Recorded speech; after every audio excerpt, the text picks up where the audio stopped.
Olá, amigos! Que alegria nós estarmos mais uma vez aqui reunidos para mais uma vez estudarmos a doutrina espírita, aprofundarmos na compreensão dessas diretrizes maravilhosas que nos iluminam o espírito, que nos abrem o caminho para construirmos a nossa própria felicidade, ainda que encarnados e particularmente após desencarnarmos.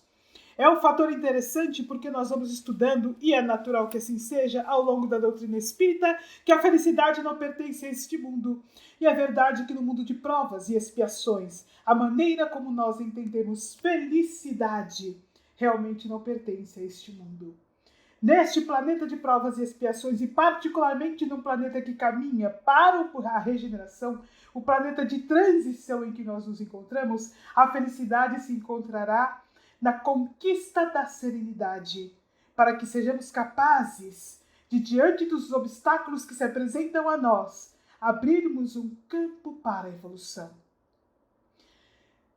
E esta serenidade ela é conquistada mediante o conhecimento, o entendimento do significado da reencarnação, a plena compreensão de que tudo passa, o entendimento de que se estamos sob obstáculos é que para isso surge um caminho para a nossa evolução, um presente de Deus.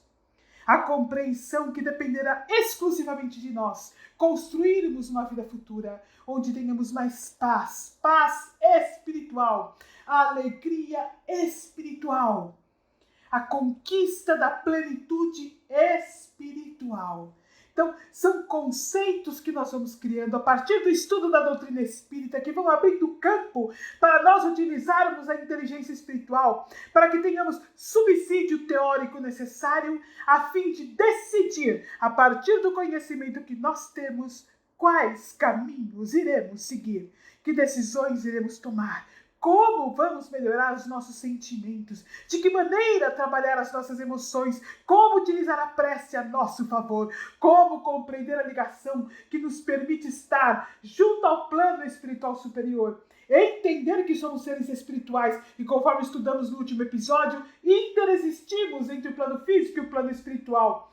Enfim, somos espíritos que compartilham a reencarnação com espíritos reencarnados e espíritos desencarnados. E que durante o sono físico, literalmente, estamos no plano do espírito. Todo este processo de compreensão nos abre uma nova forma de viver a vida.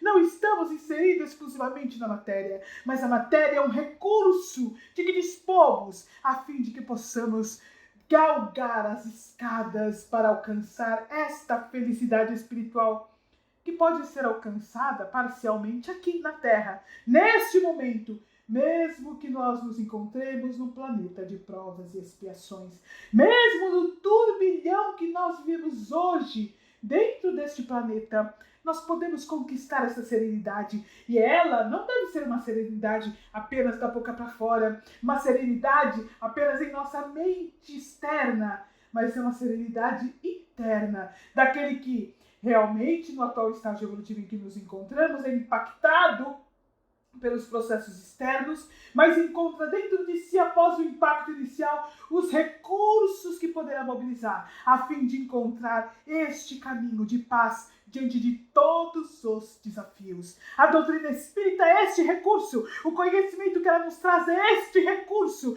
o aprendizado que nos ensina a aprender a selecionar o que vamos ver, o que vamos ouvir, de tudo que vemos, ouvimos e lemos, aquilo que ficará conosco, aquilo que nós guardaremos, para deixarmos de sermos uma esponja que absorve tudo que está ao nosso redor, tudo que é bom, tudo que é ruim, tudo que falam, tudo que nós ouvimos, todas as letras de músicas, todos os ritmos, tudo que assistimos em cinema, TV, ou seja o que for.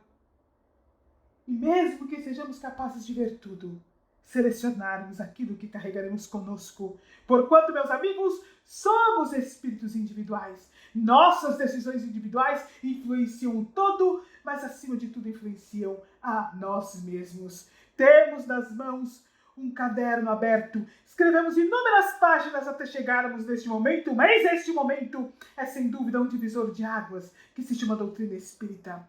A partir de agora, diante de tudo que se apresenta ao nosso redor, tudo que vivemos, nós podemos escolher com a caneta da inteligência espiritual e do conhecimento nas mãos o que vamos registrar no caderno da vida, que será capaz de impregnar em nós mesmos, para que possamos ler ao longo do tempo, encarnados ou desencarnados. Nós vamos hoje continuar o estudo do livro Evolução em Dois Mundos.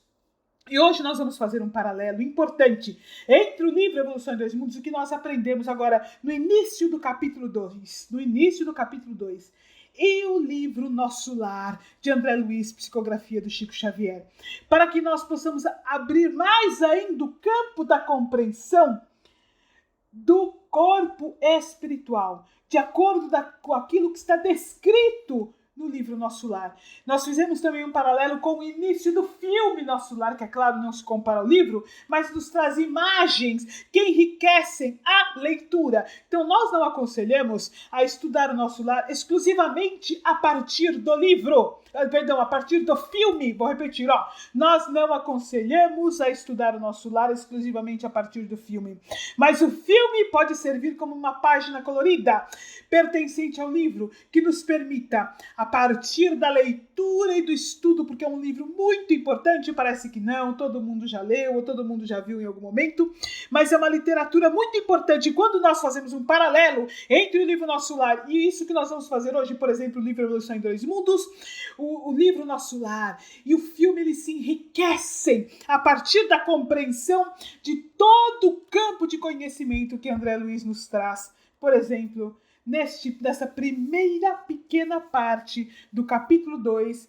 do livro Evolução em Dois Mundos. Então vamos ouvir agora a Natália, que vai fazer para nós a leitura do capítulo 1 e 2 do livro Nosso Lar e um paralelo com a primeira parte do filme. E aí nós vamos continuar esse bate-papo que nós estamos tendo acerca do corpo espiritual.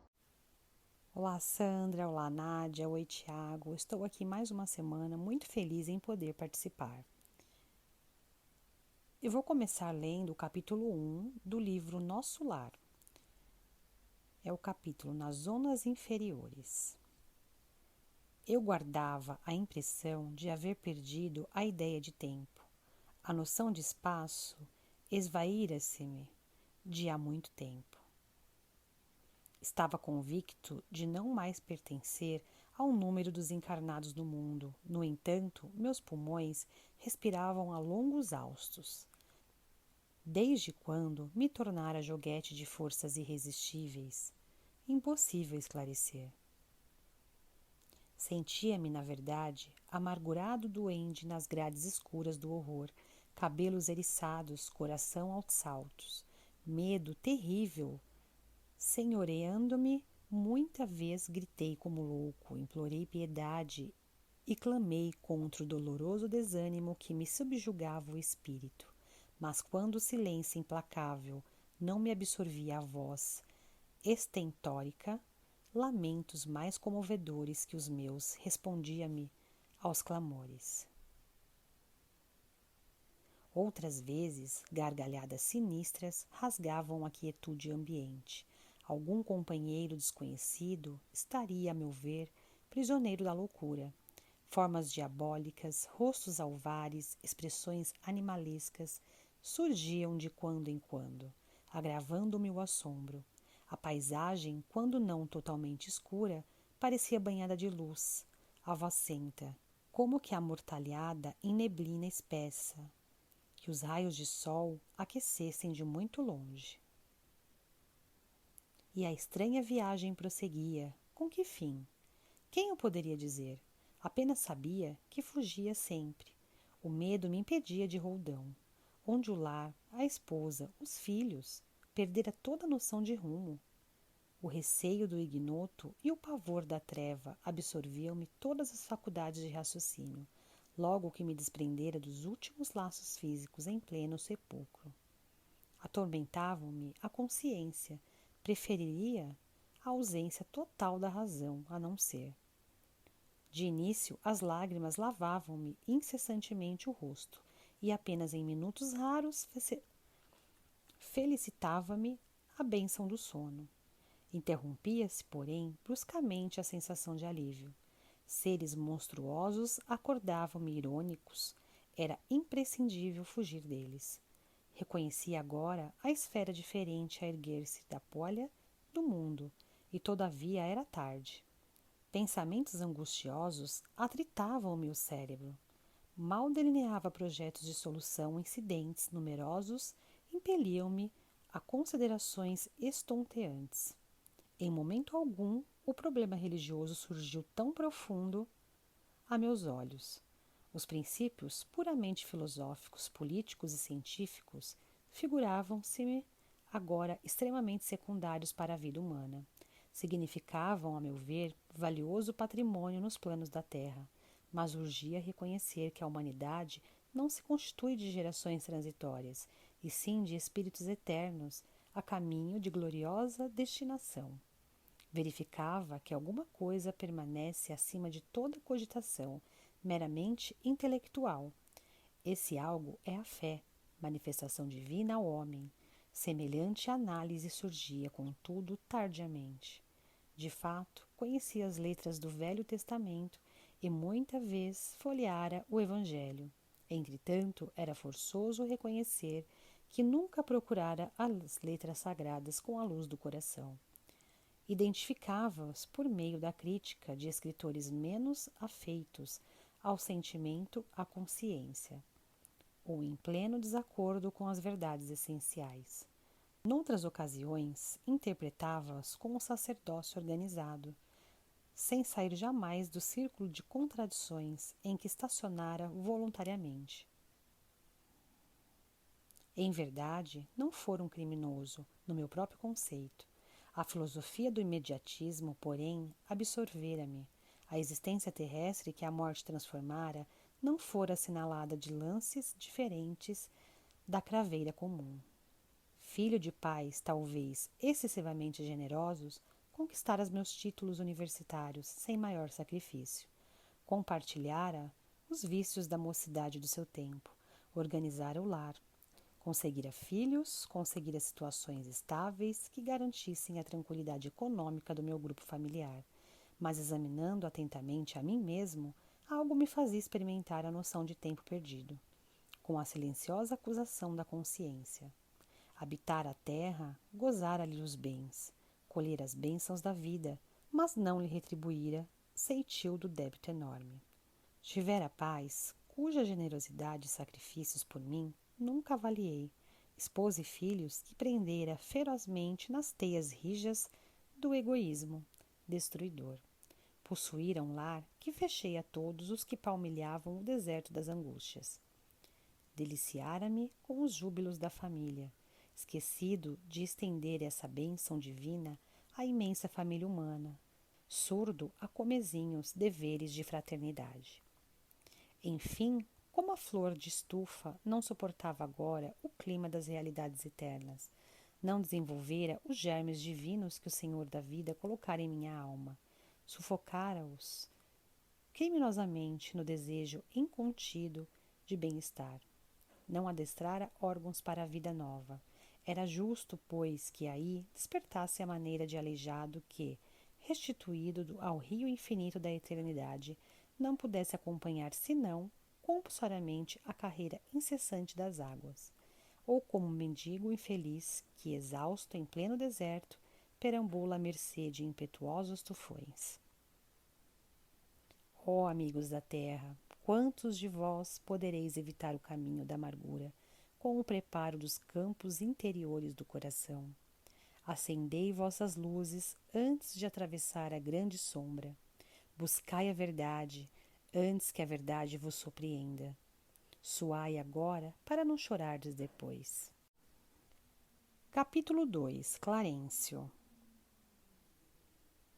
Abre aspas. Suicida, suicida, criminoso, infame. Fecha aspas. Gritos assim cercavam-me de todos os lados, onde os sicários de coração empedernido, por vezes enxergava-os de relance, escorregadios na treva espessa, e quando meu desespero atingia o auge, atacava-os, mobilizando extremas energias. Em vão, porém, esmurrava o ar nos paroxismos da cólera.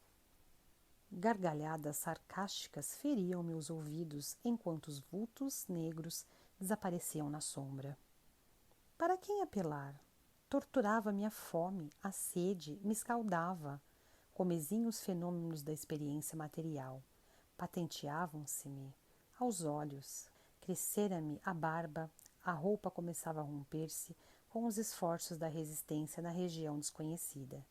A circunstância mais dolorosa, no entanto, não era o terrível abandono a que me sentia votado, mas o assédio incessante de forças perversas que me assomavam nos caminhos ermos e obscuros. Irritavam-me, aniquilavam-me. A possibilidade de concatenar ideias. Desejava ponderar maduramente a situação, esquadrinhar razões e estabelecer novas diretrizes ao pensamento. Mas aquelas vozes, aqueles lamentos, misturados de acusações nominais, desnorteavam-me irremediavelmente. Que buscas, infeliz? Aonde vais, suicida? Tais objulgatórias, incessantemente repetidas, perturbavam-me o coração. Infeliz, sim, mas suicida? Nunca! Essas inquietações, a meu ver, não eram procedentes. Eu havia deixado o corpo físico a contragosto. Recordava meu porfiado duelo com a morte. Ainda julgava ouvir os últimos pareceres médicos, enunciados na casa de saúde. Lembrava a assistência desvelada que tivera, os curativos dolorosos que experimentara nos dias longos que se seguiram à delicada operação dos intestinos. Sentia no curso dessas reminiscências o contato do termômetro, o pique desagradável da agulha de injeções e, por fim, a última cena que precedera o grande sono. Minha esposa, ainda jovem, e os 3 filhos, contemplando-me no terror da eterna separação. Depois, o despertar na paisagem úmida e escura e a grande caminhada que parecia sem fim. Porque a pecha de suicídio, quando fora compelido a abandonar a casa, a família e o doce convívio dos meus, o homem mais forte conhecerá limites à resistência emocional. Firme e resoluto, a princípio, comecei por entregar-me a longos períodos de desânimo. E longe de prosseguir na fortaleza moral, por ignorar o próprio fim, senti que as lágrimas longamente repressadas visitavam-me com mais frequência, extravasando do coração. A quem recorrer? Por maior que fosse a cultura intelectual trazida no mundo, não poderia alterar agora a realidade da vida. Meus conhecimentos, ante o infinito, semelhavam-se a pequenas bolhas de sabão levadas ao vento impetuoso, que transforma as paisagens. Eu era alguma coisa que o tufão da verdade carregava para muito longe. Entretanto, a situação não modificava a outra realidade do meu ser essencial. Perguntando a mim mesmo se não enlouquecera, encontrava consciência vigilante, esclarecendo-me que continuava a ser eu mesmo, com o sentimento e a cultura colhidos na experiência material. Persistiam as necessidades fisiológicas sem modificação. Castigava-me a fome todas as fibras, e nada obstante o abatimento progressivo. Eu não chegava a cair definitivamente em absoluta exaustão. De quando em quando, deparavam-se-me verduras que me pareciam agrestes, em torno de humildes filetes d'água a que me atirava sequioso. Devorava as folhas desconhecidas, colava os lábios à nascente turva, enquanto mo permitiam as forças irresistíveis. Aí imperilei-me para a frente. Muita vez suguei a lama da estrada, recordei o antigo pão de cada dia, vertendo copioso pranto. Não raro era imprescindível ocultar-me das enormes manadas de seres animalescos que passavam em bando. Quais feras insaciáveis! Eram quadros de estarrecer. Acentuava-se o desalento. Foi quando comecei a recordar que deveria existir um autor da vida, fosse onde fosse. Essa ideia confortou-me. Eu, que detestara as religiões no mundo, experimentava agora a necessidade de conforto místico. Médico, extremamente arraigado ao negativismo da minha geração, impunha-se-me atitude renovadora. Tornava-se imprescindível confessar a falência do amor próprio, a que me consagrara orgulhoso. E quando as energias me faltaram de todo, quando me senti absolutamente colado ao lodo da terra, sem forças para reerguer-me, pedi ao Supremo Autor da natureza me estendesse mãos paternais. Então amargurosa emergência. Quanto tempo durou a rogativa? Quantas horas consagrei a súplica de mãos postas, imitando a criança aflita? Apenas sei que a chuva das lágrimas me lavou o rosto, que todos os meus sentimentos se concentraram na prece dolorosa. Estaria então completamente esquecido? Não era igualmente filho de Deus? Embora não cogitasse de conhecer-lhe a atividade sublime, quando engolfado nas vaidades da experiência humana? Por que não me perdoaria o Eterno Pai, quando providenciava ninho às aves inconscientes e protegia bondoso a flor tenra dos campos agrestes? Ah, é preciso haver sofrido muito para entender todas as misteriosas belezas do coração. É necessário haver conhecido o remorso, a humilhação, a extrema desventura, para tomar com eficácia o sublime elixir da esperança. Foi nesse instante que as neblinas espessas se dissiparam e alguém surgiu, emissário dos céus. Um velhinho simpático me sorriu paternalmente. Inclinou-se, fixou-nos meus os grandes olhos lúcidos e falou: Coragem, meu filho, o Senhor não te desampara. Amargurado pranto banhava minha alma toda. Emocionado, quis traduzir meu júbilo, comentar a consolação que me chegava, mas reunindo todas as forças que me restavam, pude apenas aquirir. Quem sois, generoso emissário de Deus? O inesperado benfeitor sorriu bondoso e respondeu: Chama-me Clarencio, sou apenas teu irmão. E percebendo o meu esgotamento, acrescentou: Agora permanece calmo e silencioso. É preciso descansar para reaver energias. Em seguida, chamou 2 companheiros que guardavam a atitude de servos desvelados e ordenou: Prestemos ao nosso amigo socorros de emergência. Alvo lençol foi estendido ali mesmo, à guisa de maca improvisada, apresentando-se ambos os cooperadores a me transportarem generosamente. Quando me alçavam cuidadosos, Clarencio meditou um instante e esclareceu, como quem recorda inadiável obrigação. Vamos sem demora, preciso atingir nosso lar com a presteza possível. Capítulo 2. Clarencio. Abre aspas. Suicida, suicida, criminoso, infame. Fecha aspas. Gritos assim cercavam-me de todos os lados, onde os sicários de coração empedernido, por vezes enxergava-os de relance, escorregadios na treva espessa, e quando meu desespero atingia o auge, atacava-os, mobilizando extremas energias. Em vão, porém, esmurrava o ar nos paroxismos da cólera. Gargalhadas sarcásticas feriam meus ouvidos enquanto os vultos negros desapareciam na sombra. Para quem apelar? Torturava-me a fome, a sede, me escaldava. Comezinhos fenômenos da experiência material. Patenteavam-se-me aos olhos. Crescera-me a barba, a roupa começava a romper-se com os esforços da resistência na região desconhecida. A circunstância mais dolorosa, no entanto, não era o terrível abandono a que me sentia votado, mas o assédio incessante de forças perversas que me assomavam nos caminhos ermos e obscuros. Irritavam-me, aniquilavam-me. A possibilidade de concatenar ideias. Desejava ponderar maduramente a situação, esquadrinhar razões e estabelecer novas diretrizes ao pensamento. Mas aquelas vozes, aqueles lamentos, misturados de acusações nominais, desnorteavam-me irremediavelmente. Que buscas, infeliz? Aonde vais, suicida? Tais objulgatórias, incessantemente repetidas, perturbavam-me o coração. Infeliz, sim, mas suicida? Nunca! Essas inquietações, a meu ver, não eram procedentes. Eu havia deixado o corpo físico a contragosto. Recordava meu porfiado duelo com a morte.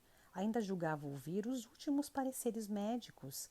enunciados na casa de saúde, lembrava a assistência desvelada que tivera, os curativos dolorosos que experimentara nos dias longos que se seguiram à delicada operação dos intestinos.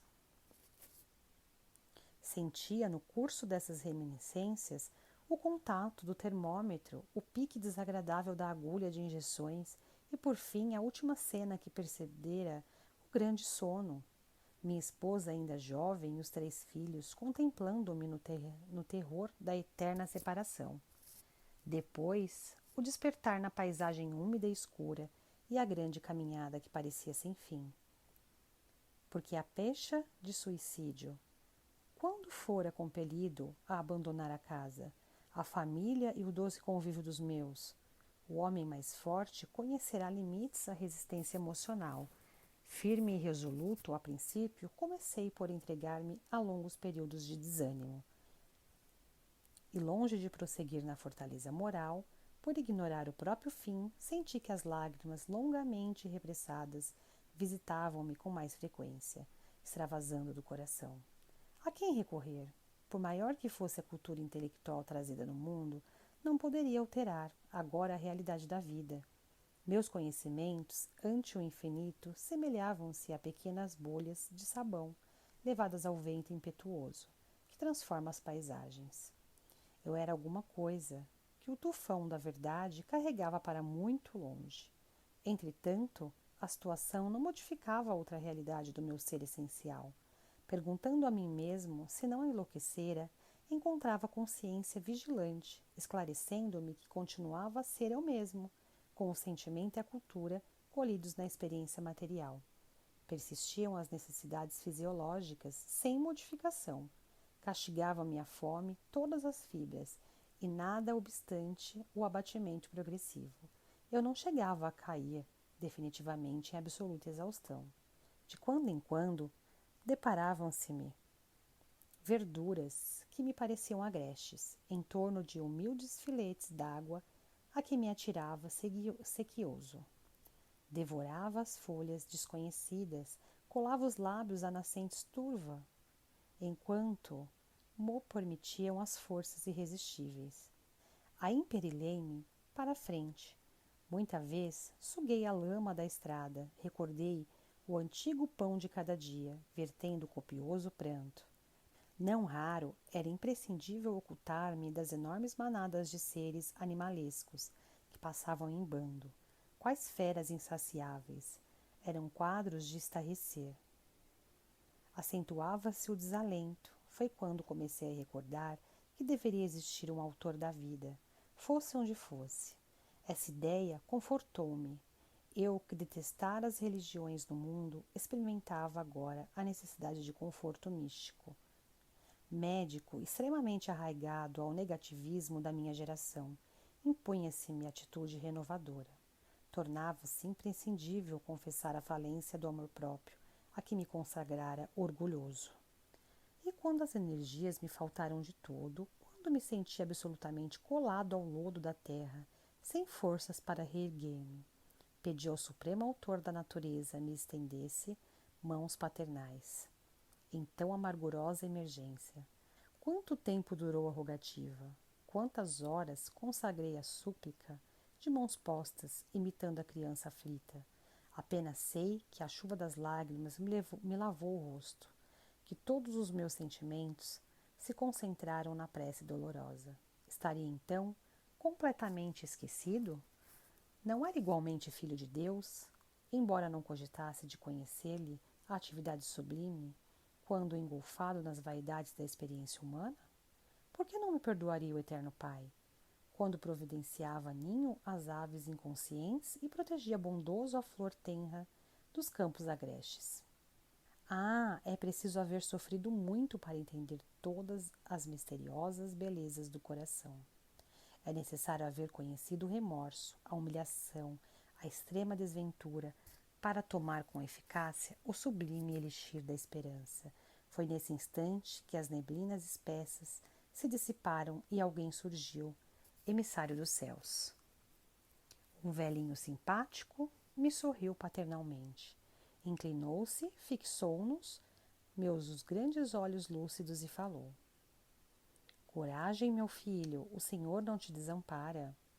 Amargurado pranto banhava minha alma toda. Emocionado, quis traduzir meu júbilo, comentar a consolação que me chegava, mas reunindo todas as forças que me restavam, pude apenas aquirir.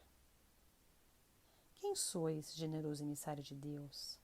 O inesperado benfeitor sorriu bondoso e respondeu: Chama-me Clarencio, sou apenas teu irmão.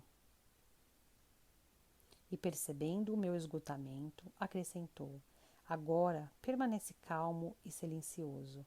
É preciso descansar para reaver energias. Em seguida, chamou 2 companheiros que guardavam a atitude de servos desvelados e ordenou: Prestemos ao nosso amigo socorros de emergência. Alvo lençol foi estendido ali mesmo, à guisa de maca improvisada, apresentando-se ambos os cooperadores a me transportarem generosamente. Quando me alçavam cuidadosos, Clarencio meditou um instante e esclareceu, como quem recorda inadiável obrigação. Vamos sem demora, preciso atingir nosso lar com a presteza possível. Olha, meus amigos, quem espírita, né? Já com muitos, lendo vários livros da doutrina, espíritas tem uma coisa que espírita tem medo e ao mesmo tempo uma dúvida cruel que lhe toma o coração e tem medo do umbral. E a dúvida cruel é, se André Luiz foi para o umbral, o que será de mim? Vou para o umbral também. E espírita que está acostumado a se torturar, adeptos do perfeccionismo que somos, quando erramos nós pensamos, nossa, agora eu vou para o umbral, tenho certeza que eu vou para o umbral mesmo. Então quando nós assistimos ali o filme Nosso Lar, aqueles primeiros minutos do filme que nós vemos ali o umbral, né, como outros filmes também que mostram, nós assim, nos dá um certo assombro. Porque nós vemos muitos filmes de ficção, tivemos a oportunidade de discutir aqui um pouco acerca do filme Os Outros em episódios anteriores, um filme muito bom. Porém, o Nosso Lar, ele é uma descrição da realidade nua e crua, podemos dizer assim.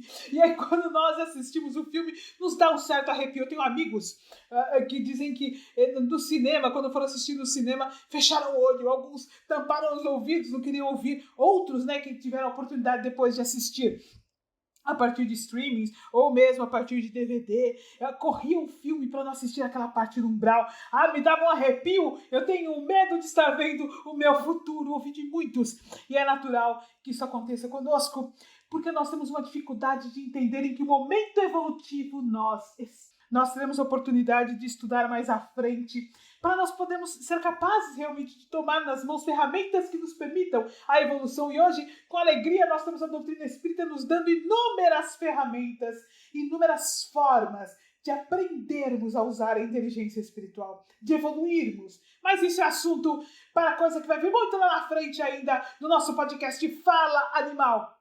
Eu queria apenas ressaltar que quando nós estudamos tudo isso vai influir na maneira como nós vamos nos relacionar com os animais, na maneira como nós vamos interagir com a Mãe Terra, com o planeta Terra, na forma como nós compreendemos ecologia, em como nós vamos nos inserir na Terra e, particularmente, como vamos criar campos para que possamos trabalhar efetivamente as mudanças que nós desejamos em relação aos animais, em relação à forma como os amamos, em relação ao encerramento da crueldade. Então, quando nós estamos falando, olha, nós vamos estudar mais à frente formas de criarmos caminhos de segurança para evoluirmos, é para que nós possamos dar a nós mesmos e àqueles que nos cercam ferramentas para criar nova consciência, modificar a maneira de viver, criando um caminho de felicidade para si, para aqueles que o cercam, incluindo inclusive os nossos irmãos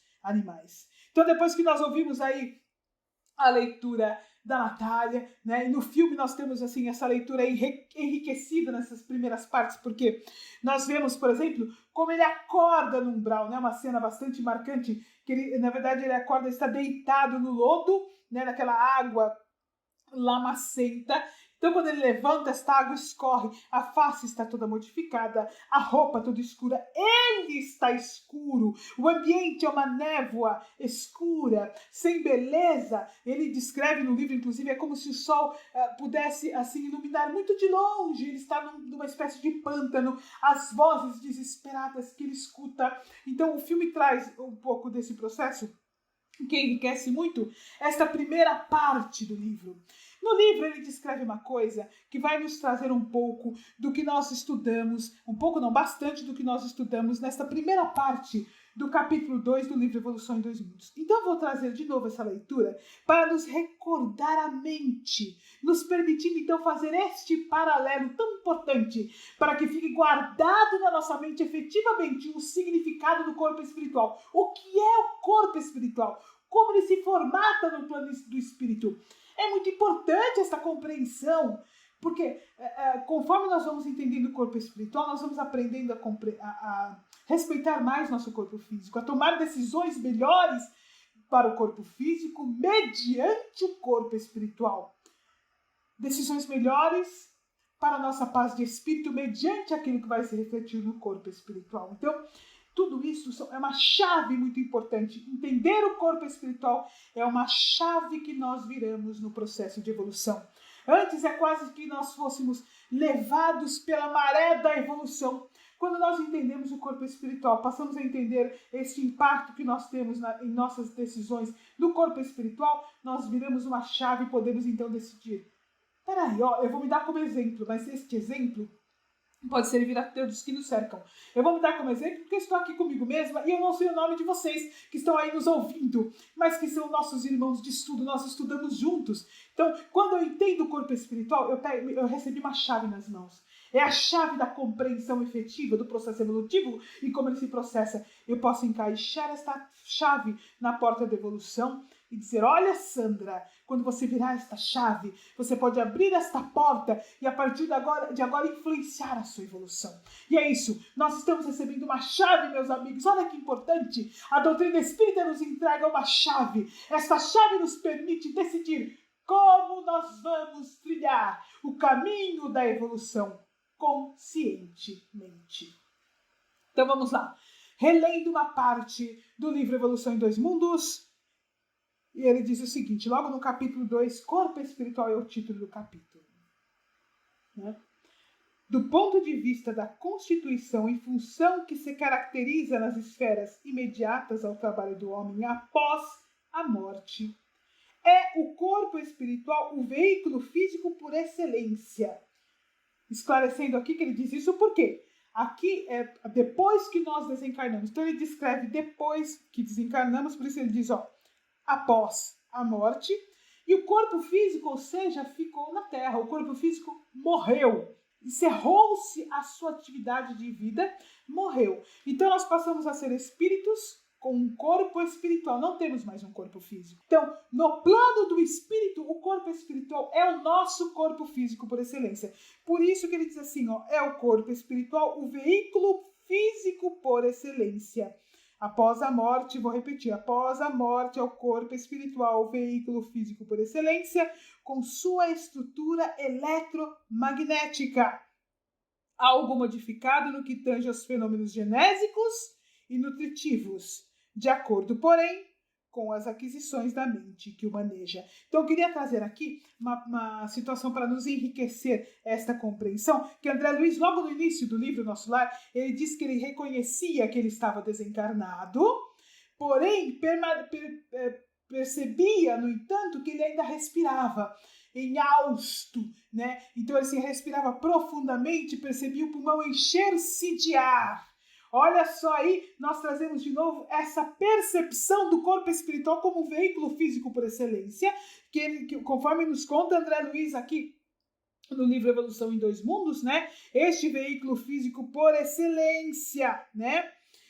Com sua estrutura eletromagnética, algo modificado nos campos genésicos e nutritivos. Inclusive, mais para frente, conforme a Natália leu para nós vemos que ele descreve, por exemplo, que à medida que ele vai ficando ali no mundo espiritual, ou seja, no umbral, ele está no umbral, mas no plano espiritual, porém nesta faixa vibratória que é o umbral, as barbas vai crescendo, o cabelo vai crescendo, vai ficando desgrenhado. E aí, se nós percebemos isso, uma coisa que nos faz atentar, olha, no início, ele começa a se descrever lá no plano espiritual que os pulmões se enchem de ar.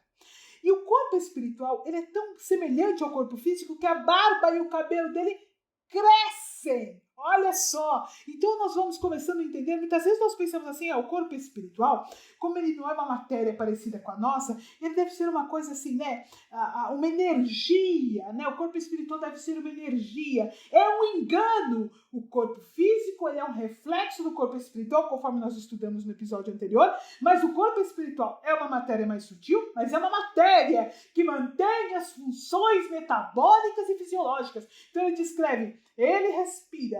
Tem uma outra parte que, conforme a Natália leu para nós, o coração dispara quando ele ouve as vozes, coitado, fica desesperado, o coração dispara ali onde ele está. Então, olha, o coração dele não só bate, conforme dispara como se ele estivesse encarnado, fica apavorado, dá aquela taquicardia, aquele desespero, ele tem que fugir, né?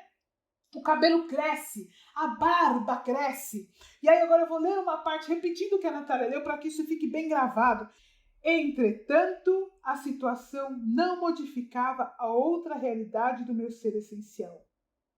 Perguntando a mim mesmo se não enlouquecera, encontrava a consciência vigilante, esclarecendo-me que continuava a ser eu mesmo, com o sentimento e a cultura colhidos na existência material. Então ele trazia, embora aquela situação terrível em que ele estava, ele começa a perceber, então ele se percebe como sendo ele. Ele traz todo o conhecimento que ele tinha no plano material, na Terra, quando ele estava encarnado, está ali presente com ele no plano espiritual.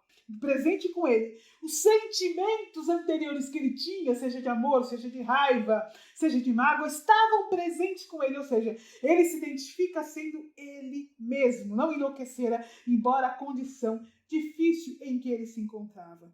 E aí uma coisa muito interessante, persistiam as necessidades fisiológicas sem modificação, né? Sem modificação. Ou seja, é claro que ele não vai descrever no livro, inclusive as necessidades fisiológicas de urinar, de defecar, ele não descreve no livro. O suor, etc. São necessidades fisiológicas naturais que o corpo espiritual apresenta. E aí ele continua dizendo aqui, castigava minha fome todas as fibras, e nada obstante o abatimento progressivo, eu não chegava a cair definitivamente em absoluta exaustão. Então ele fica inclusive cansado. De quando em quando deparavam-se-me verduras que me pareciam agrestes em torno de humildes filetes de água. Aqui me atirava sequioso, então ele tinha muita fome, não tinha acesso à alimentação, ou seja, ele tinha fome, tinha muita sede, né? Devorava as folhas desconhecidas, colava os lábios à nascente turva, enquanto me permitiam as forças irresistíveis a impelirem-me para a frente. Muita vez suguei a lama da estrada, recordei o antigo pão de cada dia, vertendo copioso pranto. Então, nós vamos vendo aí essa descrição dele, né? Que difícil! Nós vamos ainda comentar para frente acerca disso. Por hora, vamos guardar aqui na nossa mente. Olha, o corpo espiritual mantém todas as funções fisiológicas. Nós lemos há pouco que André Luiz fala o seguinte no livro Evolução em Dois Mundos. Vou repetir a leitura para que fique gravado para nós. Algo modificado no que tange aos fenômenos genésicos e nutritivos, de acordo, porém, com as aquisições da mente que o maneja. Ou seja, André Luiz, muito ligado à vida da matéria, conforme nós ouvimos aí ainda na leitura da Natália, que ele vai se lembrando, né, de quanto durante a matéria ele não valorizou a vida do espírito, quanto durante a matéria ele não valorizou a prece, quanto durante a matéria ele não valorizou, ele achava bobagem essa história de religião, essa história de Deus, ele vivia a vida conforme a vida se apresentava a ele, dando muito mais valor à matéria, e quando ele desencarna, ele se refere a tudo que ele valorizou na matéria como sendo absolutamente secundário para o espírito que está desencarnado. Então são coisas que nós precisamos começar a guardar, porque chegará o dia que nós vamos desencarnar. Então é importante que desde já nós passemos a valorizar a vida do espírito, a entender a matéria como um recurso, a aproveitar a oportunidade de evolução, a buscar, a acostumar a nossa mente a pensar na vida do espírito, a buscar, acostumar a nossa mente a pensar na evolução, a buscar a prece como fator dos processos de evolução. para que nós não sejamos pegos de surpresa mesmo com conhecimento espiritual, sem ter dado valor a este conhecimento, sem ter utilizado este conhecimento para o nosso dia a dia. André Luiz, como ele estava muito ligado à vida da matéria, tinha uma sede e uma fome exatamente como ele tinha quando ele estava encarnado, sem acesso à comida. O que apareceu para ele, ele comeu o que apareceu, porque estava com muita fome, com muita sede, bebeu lama, porque estava com muita sede. Então, aí nós vamos vendo essa importância, como nós podemos modificar. A gente brincou no começo do comentário, né? A gente pensa que a gente vai para um umbral. Mas, espera, a resposta mais simples é nós dizermos assim, eu tenho certeza que eu vou para um umbral quando eu desencarnar. Não, meus amigos, não. Nós temos que pensar assim, como eu faço para não ir para o umbral quando eu desencarnar? Meus amigos, não está na mão de um espírito que irá nos julgar. Está em nossas mãos o processo de modificação. E esta declaração, todo esse testemunho, vou dizer dessa maneira para ficar mais fácil para nós entendermos, que André Luiz nos dá no início do livro Nosso Lar e tantos outros livros que nós lemos depois, nós vamos ver coisas a pensarmos a esse respeito, este testemunho que ele diz, por que ele está no umbral? Nós podemos fazer uma avaliação. Por que André Luiz está no umbral? O que levou ele a estar no umbral? Nós vamos dar continuidade ao estudo do livro e vamos completar esta resposta depois.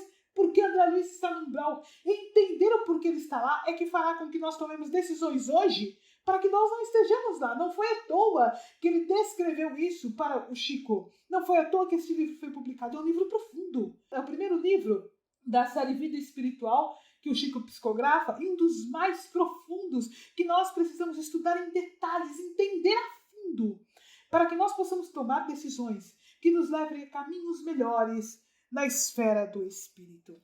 Então, meus amigos, vamos dar continuidade ao próximo capítulo, que é o capítulo 3 do livro Nosso Lar, para que nós possamos trazer essa realidade para o nosso cotidiano hoje como espíritos encarnados. Bom, eu vou fazer a leitura do terceiro capítulo do livro, que é intitulado A Oração Coletiva. Embora transportado à maneira de ferido comum, lobriguei o quadro confortante que se desdobrava à minha vista. Clarencio, que se apoiava num cajado de substância luminosa, deteve-se à frente de grande porta encravada em altos muros, cobertos de trepadeiras floridas e graciosas. Tateando um ponto da muralha, fez-se longa abertura, através da qual penetramos silenciosos. Branda claridade inundava ali todas as coisas. Ao longe, gracioso foco de luz dava a ideia de um pôr de sol em tardes primaveris. À medida que avançávamos, conseguia identificar preciosas construções situadas em extensos jardins. Ao sinal de Clarencio, os condutores depuseram devagarinho a maca improvisada. A meus olhos surgiu então a porta acolhedora de alvo edifício, a feição de grande hospital terreno. 2 jovens, envergando túnicas de nível linho, acorreram pressurosos ao chamado de meu benfeitor, e quando me acomodavam num leito de emergência para me conduzirem cuidadosamente ao interior, ouvi o generoso ancião recomendar carinhoso: guardem nosso tutelado no pavilhão da direita. Esperam agora por mim. Amanhã cedo voltarei a vê-lo. Enderecei-lhe um olhar de gratidão, ao mesmo tempo que era conduzido a confortável aposento de amplas proporções, ricamente mobiliado, onde me ofereceram leito acolhedor. Envolvendo os 2 enfermeiros na vibração de meu reconhecimento, esforcei-me por lhes dirigir a palavra, conseguindo dizer por fim: amigos, por quem sois, explica-me em que novo mundo me encontro. De que estrela me vem agora esta luz confortadora e brilhante? Um deles afagou-me a fronte, como se fora conhecido pessoal de longo tempo, e acentuou: estamos nas esferas espirituais vizinhas da Terra, e o sol que nos ilumina, nesse momento, é o mesmo que vos vivificava o corpo físico. Aqui, entretanto, nossa percepção visual é muito mais rica. A estrela que o Senhor acendeu para os nossos trabalhos terrestres é mais preciosa e bela do que a supomos quando no círculo carnal. Nosso Sol é a divina matriz da vida, e a claridade que irradia provém do Autor da criação. Meu ego, como que absorvido em onda de infinito respeito, fixou a luz branda que invadia o quarto através das janelas e perdi-me no curso das profundas cogitações.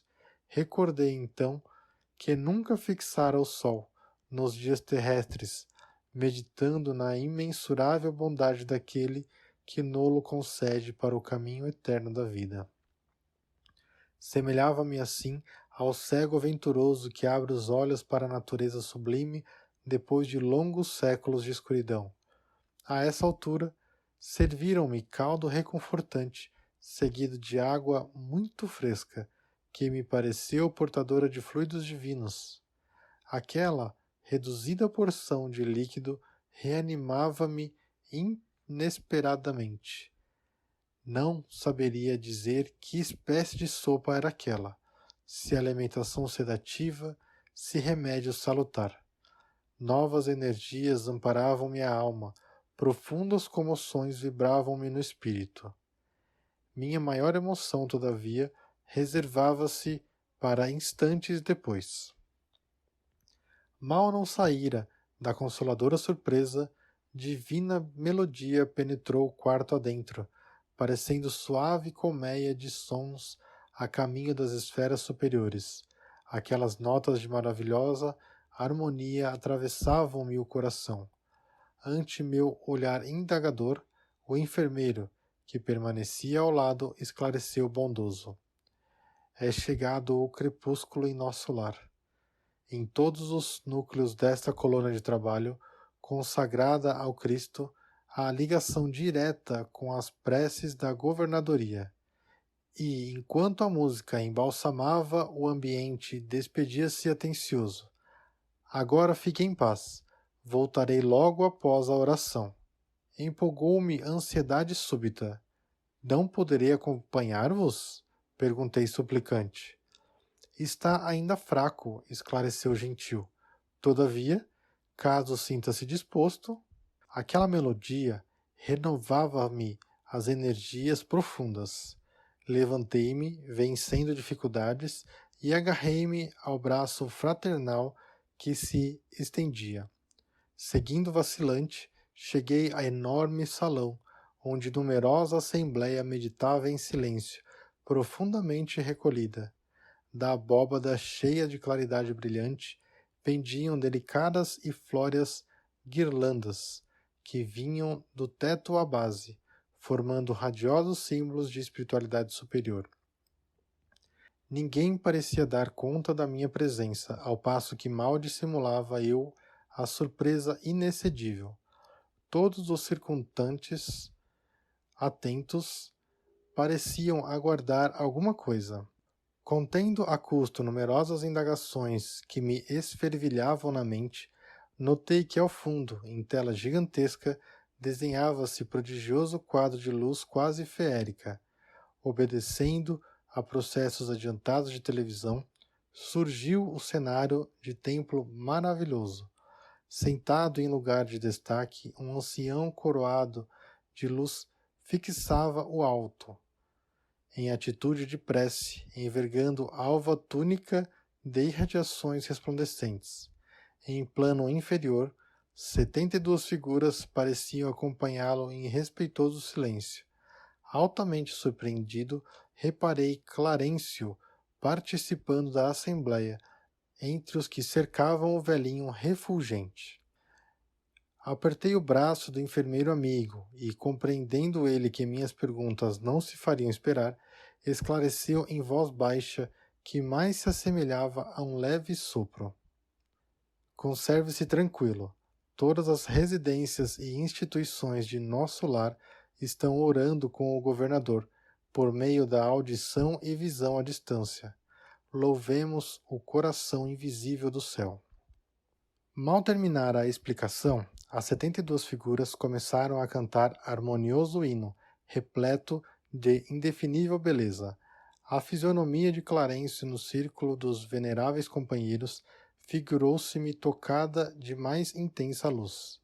O cântico celeste constituía-se de notas angelicais, de sublimado reconhecimento.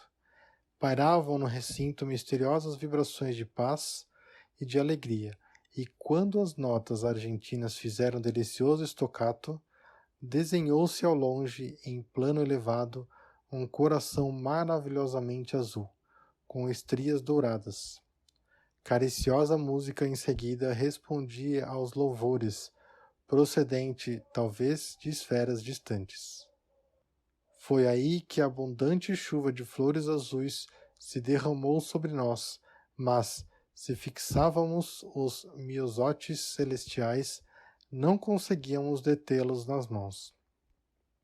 As coroas minúsculas desfaziam-se de leve ao tocar-nos a fronte, experimentando eu, por minha vez, singular renovação de energias ao contato das pétalas fluídicas que me balsamizavam o coração.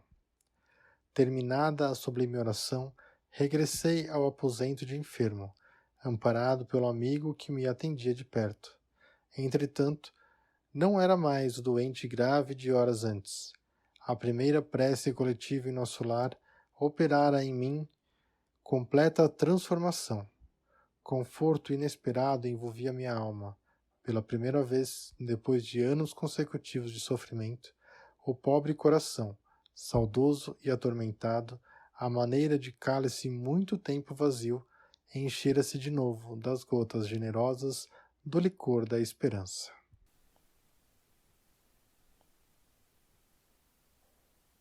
Meus amigos, esse capítulo 3, na verdade o final do capítulo 2, que a Natália deu para nós, e o capítulo 3, que agora o Tiago acabou de nos trazer, é uma coisa maravilhosa, porque tem algo que nos deve ressaltar ao coração como uma força impressionante, o poder da prece.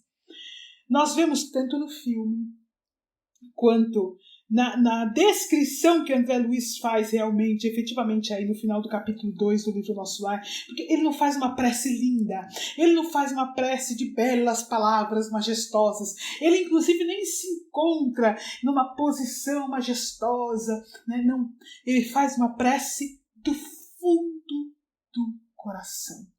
Uma prece de súplica com os sentimentos mais sublimes. Ele finalmente começa a recordar, depois de tanto sofrimento, que deve haver um Criador de todas as coisas. Deve realmente haver um Deus. E aí, tão sofrido, tão exausto, ele suplica. Ele suplica não é com a mente, não é com a boca cheia de palavras lindas, não é com uma voz que está olhando o que está acontecendo ao redor, não. Ele suplica com a alma dolorida, ele apela que o ajudem, pelo amor de Deus, o ajudem.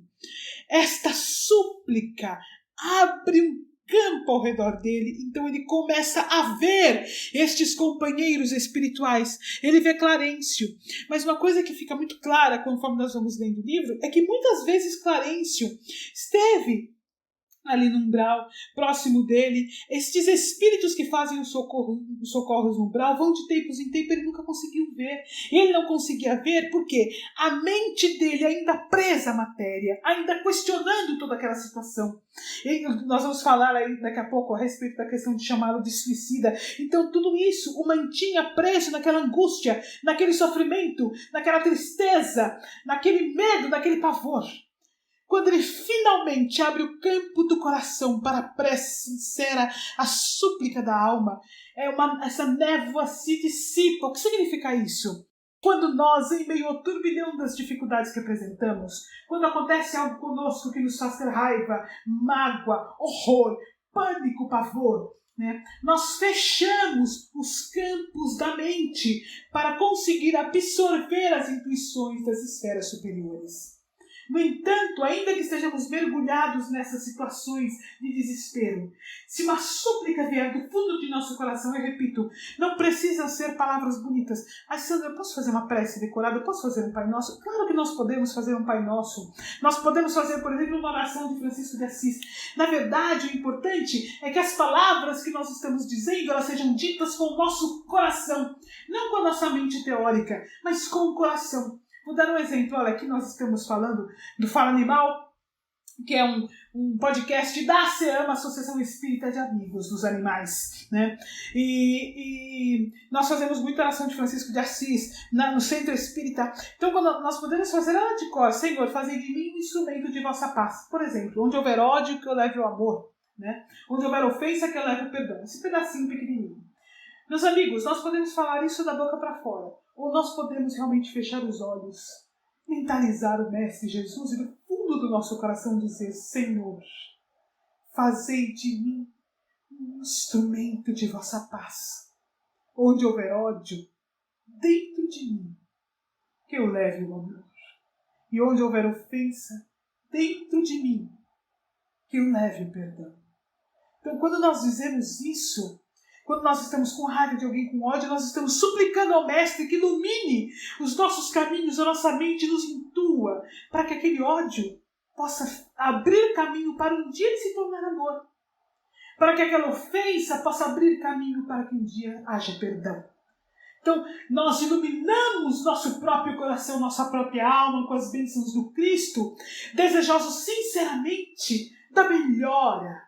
Isso é tão importante. A prece é um recurso único, gratuito, que pertence a nós. A prece é uma fala direta com Deus. Ela é uma fala direta com Cristo. Ela abre o caminho para nós estarmos com os espíritos superiores. Então o André Luiz estava naquela situação terrível no umbral, quando ele abre o coração numa súplica sincera. E ora, nós vemos isso no filme, nós vemos isso no livro, porque o filme na verdade retrata o livro. Imediatamente uma névoa se dissipa, ele consegue ver Clarencio e os companheiros espirituais que lá estão, e ele é socorrido. O socorro dele não está, vejam só, o socorro dele não está ligado ao fato dele merecer ou não merecer, porque todos nós somos profundamente amados por Deus. Nós somos profundamente amados por Jesus. Não há um Deus que nos julgue e não nos perdoa, nem um mestre do amor, um mestre da misericórdia, um mestre que nos disse bem-aventurados os misericordiosos, que seria capaz de não nos perdoar. O que há é um mestre que aguarda que sejamos capazes de vê-lo. O que acontece com André Luiz não é que todos os equívocos dele do passado se apagam. Não. O que acontece com André Luiz é que ele entende finalmente os equívocos que cometeu e ele se arrepende de não ter valorizado a vida do Espírito. Quando ele se arrepende mediante todo aquele sofrimento, ele se ajoelha e pede em súplica. Isto abre caminho para que ele seja amparado, porque o tempo inteiro ele mereceu, mas a partir daquele momento ele estava pronto para ser amparado. Então, meus amigos, isso é uma lição preciosíssima para nós. Nós não gostamos de sofrer, ninguém gosta de sofrer. Eu também não gosto de sofrer, mas admitamos com a mais sincera verdade. Sofrimento abre as portas de nosso coração para enxergarmos coisas que nós não éramos capazes de enxergar antes. O sentimento valorizado é o sentimento que instrui o espírito, ilumina o espírito e abre caminhos do espírito para que ele conquiste passes de verdadeira paz e felicidade. E a oração é o campo para esta conquista. Aí nós temos aí a literatura belíssima que nos faz André Luiz, em que ele encontra-se aliviadíssimo, né? Ali naquela região do nosso lar. Quando ele vê as portas que aliviam, ele vê as portas do nosso lar, a cama que o acolhe. E uma coisa importante que eles descrevem, o sol, né? O sol como uma bênção, iluminado pelo próprio Criador. O sol é iluminado por Deus. O sol traz a luz do Mestre Jesus. Vejam que importante. Olha só, ele nos traz dois caminhos nesses pequenos trechos. O caminho da prece, profundo caminho da prece. O segundo caminho, as bênçãos da luz que o sol nos traz. Esta luz é a luz de Deus. Então, meus amigos, nas angústias da vida, nos deixar banhar pela luz de Deus, respirar sob a luz de Deus, com a oração do coração, quantas benesses nos traz. Isso são recursos, nós não precisamos estar, claro, olha, eu posso fazer isso da mais bela praia do mundo, do planeta Terra. Nós podemos fazer isso da mais bela e alta montanha, cercados de verde, mas nós podemos fazer isso da laje da casa mais simples, num morro. Porque ali está o sol. O sol não existe só para aqueles que têm um recurso de ir à praia ou recurso das belas paisagens do planeta. O sol existe para todos os habitantes do planeta. Sabe o que isso significa? A luz de Deus se derrama sobre todos os habitantes do planeta. Banhados no sol, no ambiente mais simples que nós tenhamos. Ainda que esteja chovendo, a luz do sol ilumina, traz o dia. Com a prece no coração, nós abrimos os campos para que possamos ouvir na intuição, enxergar com o coração as bênçãos que nos traz Deus, Jesus, para nós, enquanto espíritos. Uma última colocação que eu gostaria de fazer é sobre a música. Em vários livros nós vemos a importância da música, a música divina. Isso nos deve trazer uma reflexão. Músicas densas, ritmos densos, pesados, nos denigrem a alma se nós nos deixarmos envolver. Letras pesadas nos denigrem o coração, nos baixam a vibração. Músicas suaves nos iluminam a vibração, nos permitindo uma conexão melhor. Por isso nós vamos a centros espíritas e nós ouvimos aquelas músicas suaves, isso nos facilita a prece. Então tudo isso são coisas que nós precisamos trazer para nós. Que decisões nós podemos tomar utilizando a inteligência espiritual mediante o conhecimento que nós estamos tendo, a fim de que nós possamos favorecer a nossa própria evolução, criar caminhos para a própria felicidade, criar caminhos para desencarnar melhor do que desencarnou aqui André Luiz, criar caminhos para que o nosso corpo espiritual após o desencarne esteja melhor conduzido, porque nós mesmos, enquanto espíritos, decidimos vivenciar a vida do espírito, ainda enquanto estamos encarnados. Olá a todos, eu vou dar continuidade fazendo a leitura do capítulo 4, O Médico Espiritual. Meus amigos, este capítulo 4 é enriquecedor para o estudo que nós estamos fazendo. Primeiro, né, a situação dele, a revolta que borbulha o coração dele quando o médico espiritual faz o diagnóstico, suicídio sem dúvida. Ele fica chocado, né? A Nádia vai lendo e eu vou ouvindo essa descrição, o choque, o melindre. Ele diz que ele fica primeiro revoltado, né? No fundo, no íntimo revoltado, depois, porque ele já fica revoltado quando ele ouve lá no umbral que chama ele de suicida, ele já discorda completamente, então ele já fica melindrado, ele já fica ali exasperado. Agora, de novo, ele está ali socorrido e de novo dizem que ele é um suicida. É um suicídio involuntário, porque ele tentou não morrer, né? Então, mas ele acaba desencarnando antes do período que era para desencarnar. Então, a descrição que o médico espiritual vai fazendo nos faz ponderar, nos faz raciocinar, né? Então, nós vamos ouvindo o quanto o comportamento, a personalidade dele, né? Quer dizer, a falta de autocontrole que ele tem, né? Como ele se exaspera, né? O comportamento dele em relação ao sexo, em relação à alimentação, olha só que importante, em relação à alimentação, como isso vai denegrindo o corpo físico, gerando câncer, e como isso se transfere para o corpo espiritual, permitindo o diagnóstico. Então ele vai dizendo que ele acaba com o sistema gastrointestinal, com os rins, né? Consequentemente tendo um câncer de intestino, resultado desse processo que encurta a vida física. Então, tudo isso é para que nós comecemos a prestar atenção à maneira como nós vivemos, o que nós sentimos, conforme nós conversamos a semana passada. Então, eu vou repetir, o que nós sentimos, o que nós pensamos, as nossas reações impactam diretamente diretamente o nosso corpo físico e, consequentemente, o nosso corpo espiritual. Vou repetir um pequeno trecho que está lá no livro Evolução em Dois Mundos, ainda no início do capítulo 2 que nós estamos estudando, em que André Luiz diz o seguinte, no corpo espiritual, então ele se refere ao corpo espiritual. Nele possuímos todo o equipamento de recursos automáticos que governam os bilhões de entidades microscópicas a serviços da inteligência nos círculos de ação em que nos demoramos. Então, olha, como é importante isso. Veja só. Ele está dizendo o seguinte, que nós, no corpo espiritual, como o corpo físico é um reflexo do corpo espiritual, conforme nós dissemos a semana passada, nós, enquanto espíritos, coordenamos as células que compõem nosso corpo espiritual e também as células que compõem, consequentemente, o nosso corpo físico. Né? De acordo, vou ler de novo uma parte que é importante, nos círculos de ação em que nos demoramos. Então, à medida que nós vamos agindo, pensando, falando e assim por diante, nós vamos desta forma, todas as nossas ações trazem uma ação automática para as nossas células.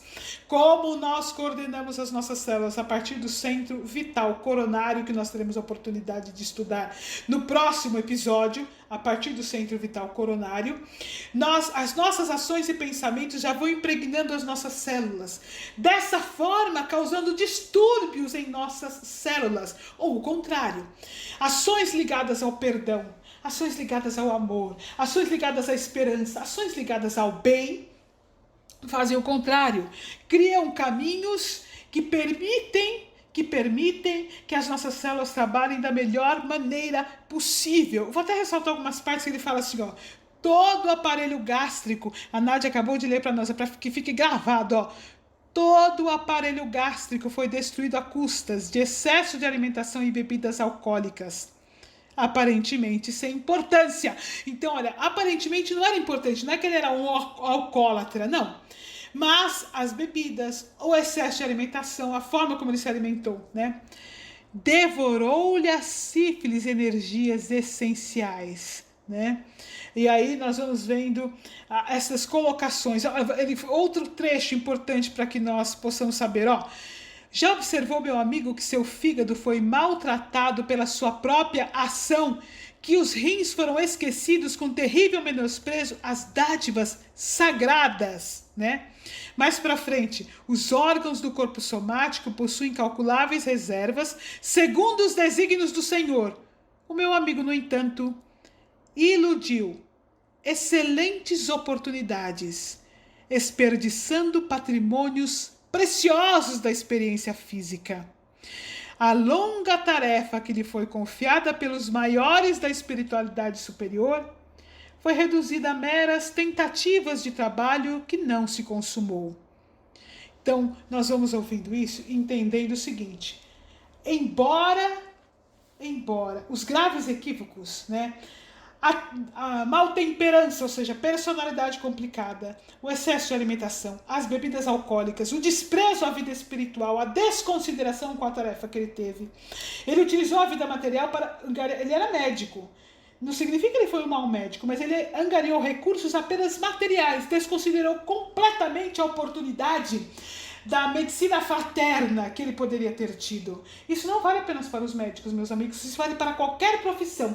Aí você pode dizer assim, mas Sandra, eu sou cobrador de ônibus, mas nós podemos ser cobradores de ônibus fraternos, nós podemos sorrir, nós podemos fazer uma prece por aqueles que conosco compartilham ali o transporte público, nós podemos gerar paciência, nós podemos dar um exemplo de bom ânimo, nós podemos trazer otimismo para aqueles que nos cercam no dia a dia, um bom dia, um sorriso, um Deus te abençoe, teria feito da profissão uma luz na vida de muitas pessoas. Então não desconsideremos todas as oportunidades que a vida nos traz para que elas sejam parte dos caminhos do Espírito, para que nós possamos enriquecer a nós mesmos e aqueles que nos cercam com as bênçãos do Evangelho, com as bênçãos da caridade, seja como for.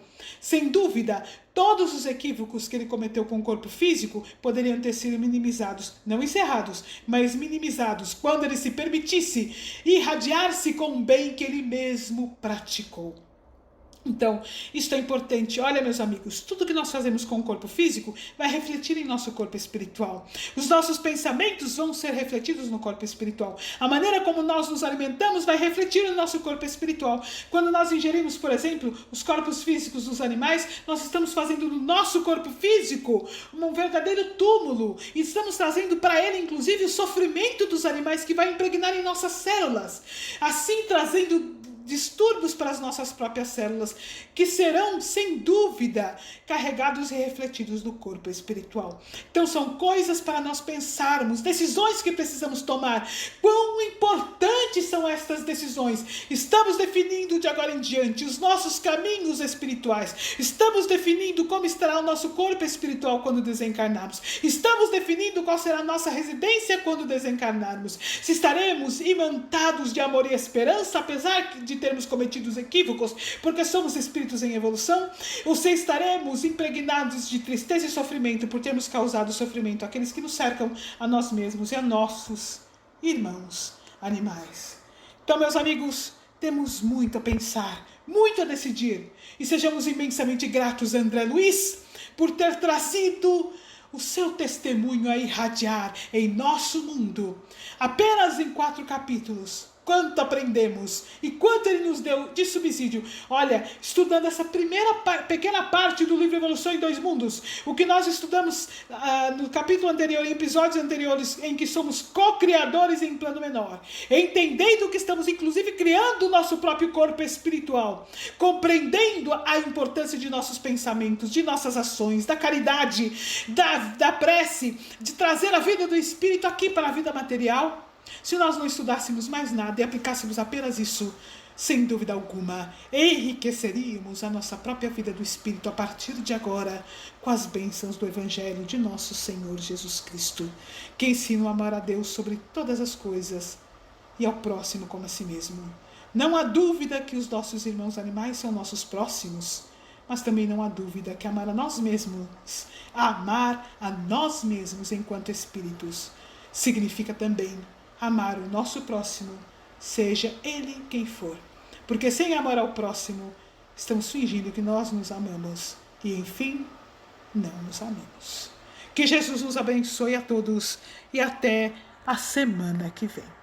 No dia imediato, após reparador e profundo repouso, experimentei a bênção radiosa do sol amigo, qual suave mensagem ao coração. Claridade reconfortante atravessava a ampla janela, inundando o recinto de cariciosa luz. Sentia-me outro. Energias novas tocavam-me o íntimo. Tinha a impressão de sorver a alegria da vida a longos haustos. Na alma, apenas um ponto sombrio, a saudade do lar, o apego à família, que ficara distante. Numerosas interrogações pairavam-me na mente, mas tão grande era a sensação de alívio que eu sossegava o espírito, longe de qualquer interpelação. Quis levantar-me, gozar o espetáculo da natureza cheia de brisas e de luz, mas não o consegui. E concluí que, sem a cooperação magnética do enfermeiro, tornava-se impossível deixar o leito. Não voltar a mim das surpresas consecutivas, quando se abriu a porta e vi entrar Clarencio, acompanhado por simpático desconhecido. Cumprimentaram-me atenciosos, desejando-me paz. Meu benfeitor, da véspera, indagou do meu estado geral. Acorreu o enfermeiro, prestando informações. Sorridente, o velhinho amigo apresentou-me o companheiro.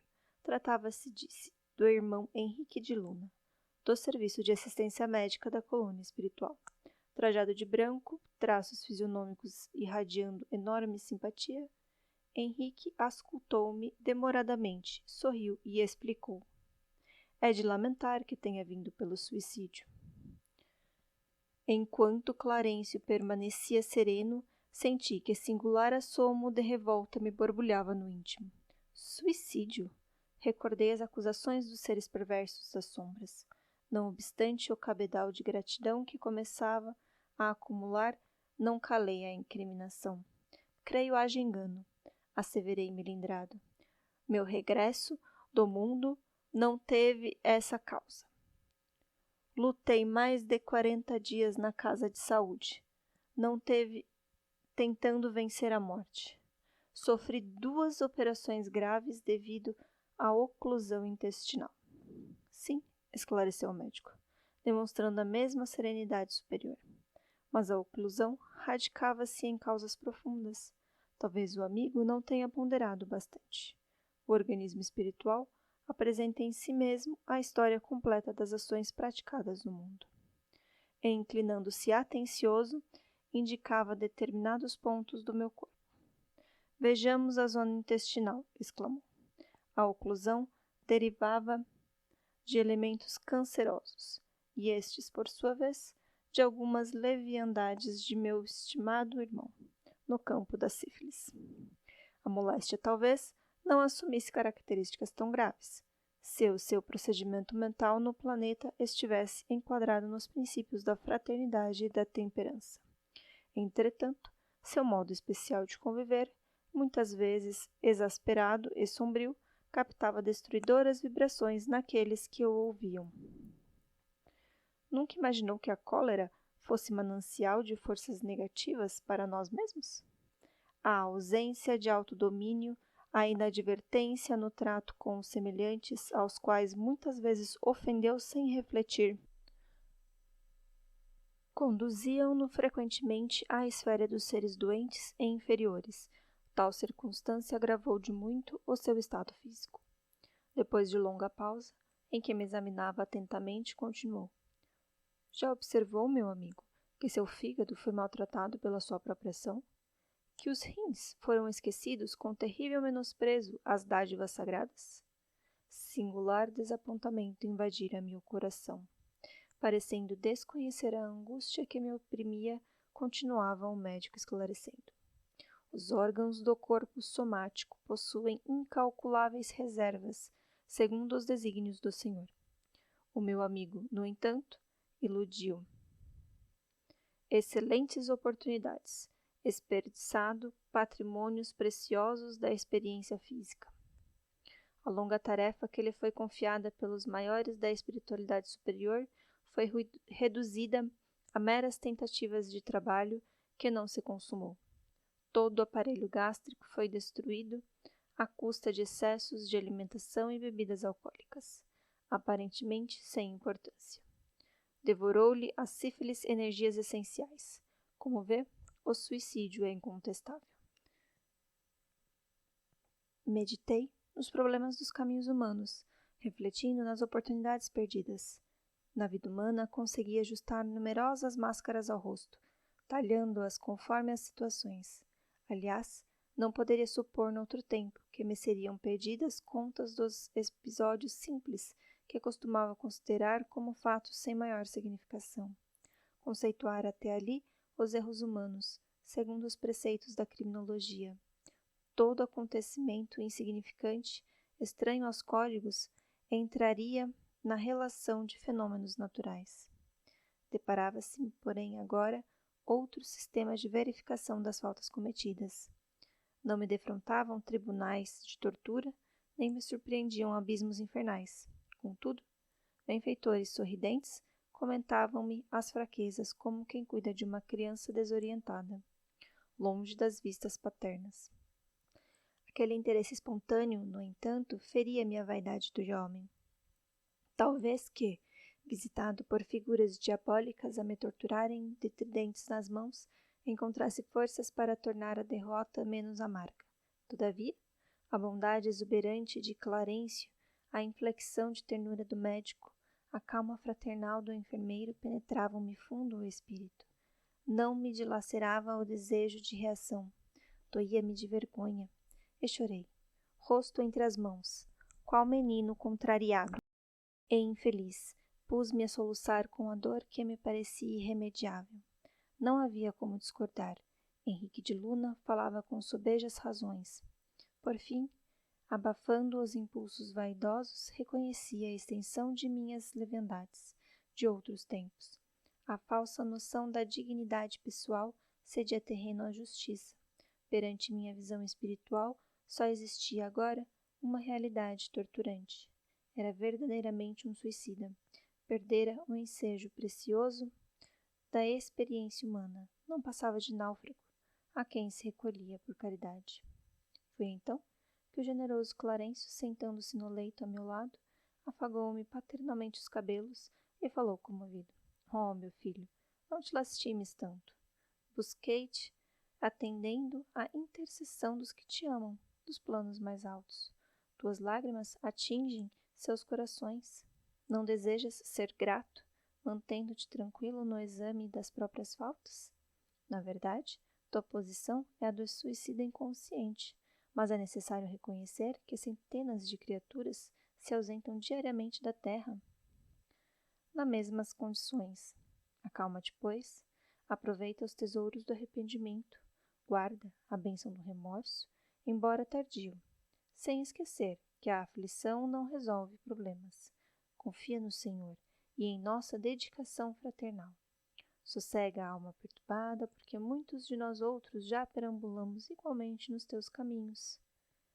Ante a generosidade que transbordava dessas palavras, mergulhei a cabeça em seu colo paternal e chorei longamente.